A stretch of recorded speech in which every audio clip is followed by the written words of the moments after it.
प्यारे दोस्तों, आज मैं फिर से हाज़िर हूँ एक नई और मोटिवेशनल कहानी के साथ। आपका स्वागत है आज की कहानी में। चलते हैं कहानी की तरफ।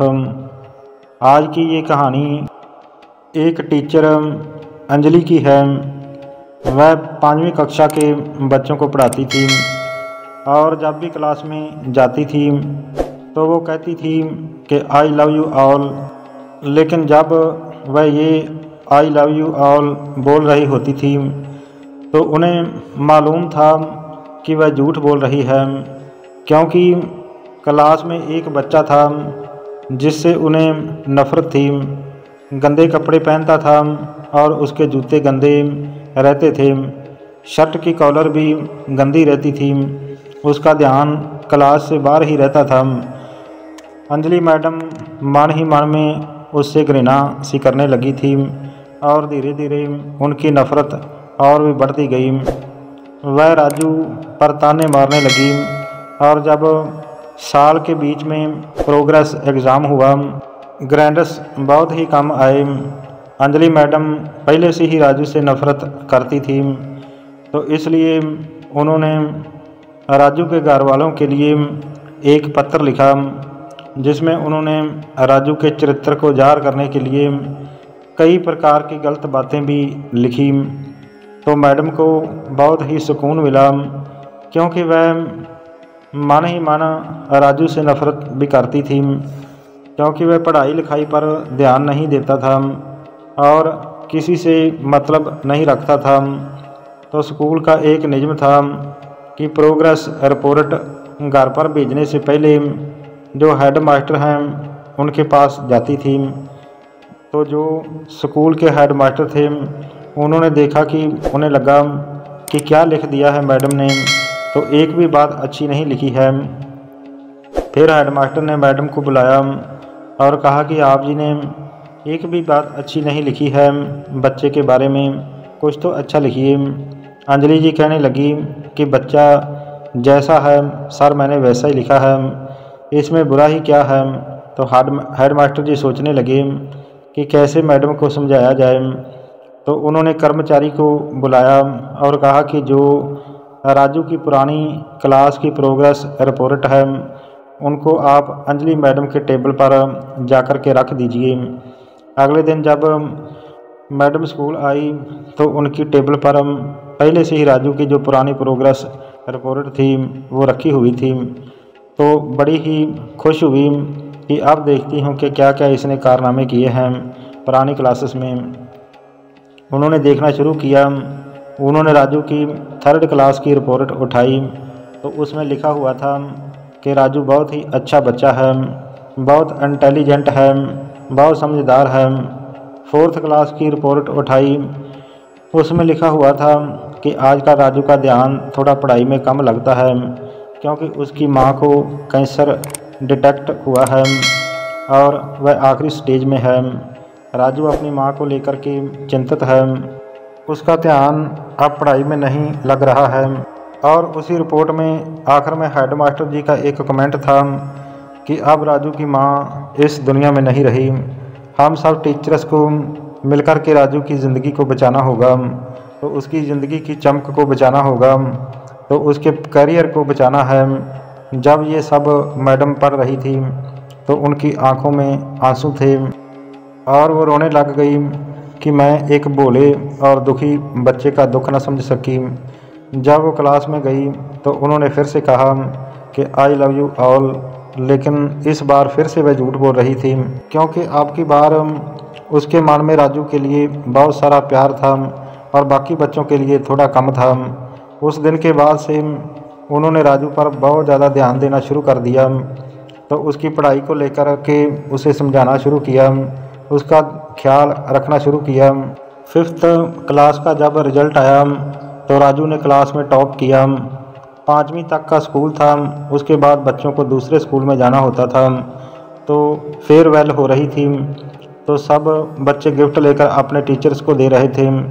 राजू अंजलि मैडम के लिए एक गिफ्ट लाया पर पैकिंग नहीं थी, तो तभी सभी बच्चे हंसने लगे। क्या लेकर आया है? मैडम ने उस गिफ्ट को खोला तो उसमें छोटी सी एक परफ्यूम की बोतल थी। इत्र की शीशी थी और एक कंगन था। तो मैडम ने वो कंगन अपने हाथ में पहन लिया। वो इत्र थोड़ा छिड़क लिया। राजू दौड़ करके मैडम के पास आया और टपकती सी आवाज़ में बोला कि मैडम, आज आप में से मेरी माँ की खुशबू आ रही है। अंजलि मैडम ने बच्चे को गले से लगा लिया और कहा कि बेटा, तुम ज़िंदगी में बहुत ही कामयाब इंसान बनो और बहुत बड़े आदमी बनो, मेरी ईश्वर से प्रार्थना है। पर अपनी इस मुँह बोली माँ को कभी भूलना मत। उस दिन के बाद से राजू दूसरे स्कूल में चला गया। हर क्लास में जब जब रिजल्ट आते थे तो एक चिट्ठी मैडम के पास आती थी कि इस साल मैंने बहुत सारे टीचर से मुलाकात की है, लेकिन आपके जैसी टीचर नहीं मिली, आपके जैसा पढ़ाने वाला सिखाने वाला नहीं मिला। बहुत सालों के बाद अंजलि मैडम जब रिटायर्ड हो चुकी थी तो उनके घर पर एक शादी का इनविटेशन कार्ड आया। डॉक्टर राजू उसमें लिखा होता है कि राजू की शादी का कार्ड था। प्लेन का टिकट भी होता है। मैडम जाती है राजू की शादी में। वहाँ जाकर देखती है कि सब लोग इंतज़ार कर रहे हैं मैडम के आने का। जब मैडम वहाँ पहुँचती है तो राजू माइक पर कहता है कि ये है वो मेरी माँ जिनसे मैं आपको मिलवाना चाहता था। कहानी बहुत छोटी है, लेकिन ये एक टीचर एक शिष्य के लिए गुरु से भी बढ़कर है। ये सब देखकर मैडम रोने लगती है और राजू उन्हें अपने गले से लगाकर खूब रोता है। ये कहानी हमें सिखाती है कि टीचर का दर्जा बहुत ऊंचा होता है, इसलिए हमेशा उसका सम्मान करें। सुनते हैं एक और मोटिवेशनल कहानी। एक टीचर कोचिंग पढ़ाने के बाद जैसे बाहर निकलते हैं तो कोचिंग गेट पे देखते हैं कि एक साइकिल खड़ी होती है। साइकिल के ऊपर बहुत सारा पेंट गिरा होता है, जैसे कि मानो कि वो साइकिल किसी पेंटर की हो। टीचर उस साइकिल को देख रहे होते हैं कि हमारे इंस्टीट्यूट में ऐसा कौन सा बच्चा है जो कि ऐसी साइकिल से आता है। आजकल के ज़माने में तो बच्चों को शर्म आती है पैदल आने में, साइकिल से आने में, बाइक से आने में भी लोग कतराते हैं। तो उन्हें कार चाहिए, तो फिर ऐसे साइकिल में कौन आया है। तब एक लड़का निकल के आता है और वह साइकिल को साफ़ करने लगता है और टीचर पूछते हैं कि क्या ये तुम्हारी साइकिल है। वह बोलता कि हाँ सर, ये मेरी ही साइकिल है। सर कहते हैं कि बेटा, रोज़ 9 किलोमीटर तुम साइकिल पर चले आते हो, थकते नहीं हो। तो लड़का कहता है कि सर, एक्चुअली मेरे माँ बाप नहीं है और मैं अपने अंकल के घर में रहता हूँ और ख़ाली टाइम में मैं कारपेंटर का काम करता हूँ और मैं पेंटिंग का काम भी किया करता हूँ, जिससे कि मैं अंकल को भी कुछ पैसे देता हूँ और अपनी फ़ीस भी निकाल लेता हूँ और मैं अपने घर का खर्च भी चला लेता हूँ। टीचर सोचते हैं कि ईश्वर किसी को इतना भी दुख क्यों देता है। थोड़ा सोचने के बाद टीचर कहते हैं कि तुम मेरे अब तक के सबसे अच्छे स्टूडेंटों में से एक हो और तुम प्रेरणा हो दूसरों के लिए जो कि पढ़ने से डरते हैं, इसलिए मैं तुम्हारी फ़ीस नहीं लिया करूँगा। लड़का बोलता है कि नहीं नहीं सर, इसकी कोई ज़रूरत नहीं है, मुझे खुशी होती है, पता नहीं क्यों मैं आपकी फ़ीस दे पाता हूँ और यही चीज़ मेरा मनोबल बढ़ाती है। अगर आप फ़ीस नहीं लोगे तो हो सकता है कि मैं काम भी ना करूँ, तो फिर मेरी पढ़ने में दिलचस्पी भी ख़त्म हो जाएगी। इसलिए टीचर की आंखों में आंसू आ जाते हैं। बच्चे का पढ़ने के प्रति जलवा देखने के बाद टीचर बच्चे को कहते हैं कि बेटा, कभी भी खुद को अकेला महसूस मत करना, मैं तुम्हारी मदद करूँगा ज़िंदगी में कामयाब होने के लिए। तो बच्चा खूब मन लगाकर पढ़ता है। टीचर उसे एक्स्ट्रा भी क्लासेस फ्री में देते हैं ताकि वो उसे कामयाब इंसान बना सकें। बच्चा पढ़ता रहता है। समय आता है और बच्चा बहुत ही समझदार हो चुका था और टीचरों की सहायता से वो बहुत बड़ी यूनिवर्सिटी में पढ़ने जाता है, जिसमें पढ़ाने का सपना टीचर का होता है। वह यूनिवर्सिटी से शिक्षा पूरी करता है और आगे चलकर एक बड़ा बिजनेसमैन बनता है।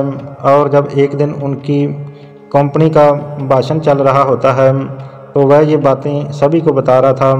तो तभी वो कहता है कि सभी के बीच में वो मेरे टीचर बैठे हैं जो मेरी सफलता के पूरे हकदार हैं, कृपया वो स्टेज पर आएँ। और सभी खड़े होकर टीचर के लिए क्लैपिंग करते हैं और टीचर स्टेज पर जाके स्टूडेंट को गले से मिलते हैं और वह खुशी के आंसू रोते हैं। इस प्रकार ये कहानी यहीं ख़त्म हो जाती है। तो प्यारे दोस्तों, ये थी आज की मोटिवेशनल कहानियाँ। अगर आज की ये कहानियाँ आपको पसंद आई हों तो कृपया मेरे चैनल को सब्सक्राइब ज़रूर कर देना। हमेशा अच्छा सोचो, अच्छा करो और खुश रहो। कल फिर से मिलता हूँ एक नई और मोटिवेशनल कहानी के साथ।